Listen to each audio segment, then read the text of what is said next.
Nothing is possible in this world without mathematics. வணக்கம் மக்களே, welcome back to my channel. இந்த வீடியோவில் நம்ம என்ன பார்க்க போகிறோம் அப்படின்னா part 4 of the Kaizen costing.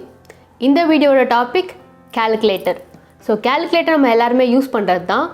கேல்குலேட்டரை வச்சு நான் ஏன் ஒரு டாபிக் எடுக்கிறேன் அப்படின்னா, நம்ம யூஸ்வலாக மோஸ்ட் ஆஃப் த பீப்புள் வந்து ரைட் ஹேண்டடாக இருப்பீங்க. ஸோ ரைட் ஹேண்ட்லேயே நம்ம எக்ஸாம் எழுதி ரைட் ஹேண்ட்லேயே கேல்குலேட்டர் யூஸ் பண்ணுறவங்கள தான் நிறைய பேர் பார்த்துருக்கேன். ஸோ இதில் இருந்து ஒரு மாறுபட்ட கருத்து தான் நான் இப்போ உங்களுக்கு சொல்ல போகிறேன்.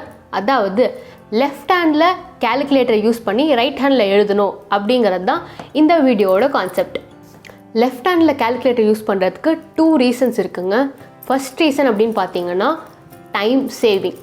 எஸ், இது வந்து ரொம்ப டைம் சேவ் பண்ணும். அது எப்படி அப்படின்னா, இப்போது நீங்கள் வந்து ரைட் ஹேண்ட்லேயே எழுதி ரைட் ஹேண்ட்லேயே கேல்குலேட்டர் யூஸ் பண்ணும்போது ஒரு 2 to 3 செகண்ட்ஸ் எக்ஸ்ட்ராவாக அந்த கேல்குலேஷனுக்கு எடுக்கும். இப்போது அதே நீங்கள் லெஃப்ட் ஹேண்டில் யூஸ் பண்ணி கேல்குலேட்டர் யூஸ் பண்ணிங்க ரைட் ஹேண்டில் எழுதுறீங்க அப்படின்னா, நீங்கள் உங்களுக்கு ஒரு கேல்குலேஷன்லேயும் ஒரு 2 to 3 செகண்ட்ஸ் வந்து உங்களுக்கு சேவ் ஆகும்.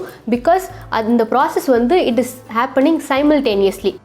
ஸோ நீங்கள் லெஃப்ட் ஹேண்டில் யூஸ் பண்ணி டைம் சேவ் பண்ணுறது உங்களோட ப்ரிப்ரேஷன் டைமில், உங்களோட எக்ஸாம் லீவில் வந்து பெரிய இம்பேக்ட் அப்படிங்கிறது இல்லை அப்படின்னாலும், உங்களோட அந்த 3 hours கன்ஸ்ட்ரைன்டு டைமில் நீங்கள் ஒரு கேல்குலேஷனுக்கும் ஒரு ஃபியூ செகண்ட்ஸ் சேவ் பண்ணால் கூட that is going to save you so much of your time at the exam hall. So அதனால நம்ம லெஃப்ட் ஹேண்ட் யூஸ் பண்ணி கேல்குலேட்டர் யூஸ் பண்ணோம் அப்படின்னா நம்மளுக்கு வந்து சைமல்டேனியஸாக எழுதும்போது it is going to save you time. So நம்மளோட செகண்ட் அட்வான்டேஜ் என்ன அப்படின்னு பார்த்தீங்கன்னா, ஆஸ் எவ்ரிபடி நோ தட் நம்ம ரைட் ஹேண்ட் யூஸ் பண்ணோம் அப்படின்னா left brain will function and left hand use பண்ணால் right brain will function. There are specific task that right brain will perform it well and there are specific task that left brain will perform it well. இதில் முக்கியமாக நம்மளோட mathematic calculations வந்து left brain விட right brain use பண்ணி பண்ணுறவங்களுக்கு நல்லா வரும் அப்படிங்கிறது ஒரு சயின்டிஃபிக்காக ப்ரூவ் ஆன ஒரு விஷயம். So that is why I would suggest you that please use your left hand for your calculation.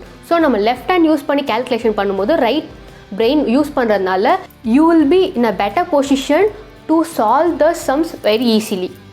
So நீங்கள் ஆல்ரெடி லெஃப்ட் ஹேண்டராக இருக்கீங்க அப்படின்னா ரைட் ஹேண்டில் கேல்குலேட்டர் யூஸ் பண்ணுங்கள். நம்மளோட அல்டிமேட் மோட்டிவ் வந்து 2 ஹேண்ட்ஸுமே நம்ம யூஸ் பண்ணணும். So that both our brains will function in a balanced way and it will help us in the exam hall. நீங்கள் ஆல்ரெடி லெஃப்ட் ஹேண்ட் யூஸ் பண்ணி தான் calculator use பண்ணுறீங்க அப்படின்னா please do let me know in the comment section. So கேல்குலேட்டரை left hand use பண்ணி calculation பண்ணுறதுனால என்னென்ன advantages இருக்கும் அப்படின்னு உங்களுக்கு புரிஞ்சிருக்கும் அப்படின்னு நம்புகிறேன். முடியும் நினச்சா முடியாது என்பதில்லை. தொடர்ந்து முயற்சிப்போம், மாற்றங்களை உருவாக்குவோம். உங்களை நான் சீக்கிரமாக அடுத்த வீடியோவில் சந்திக்கிறேன். Until then, it's bye from AP.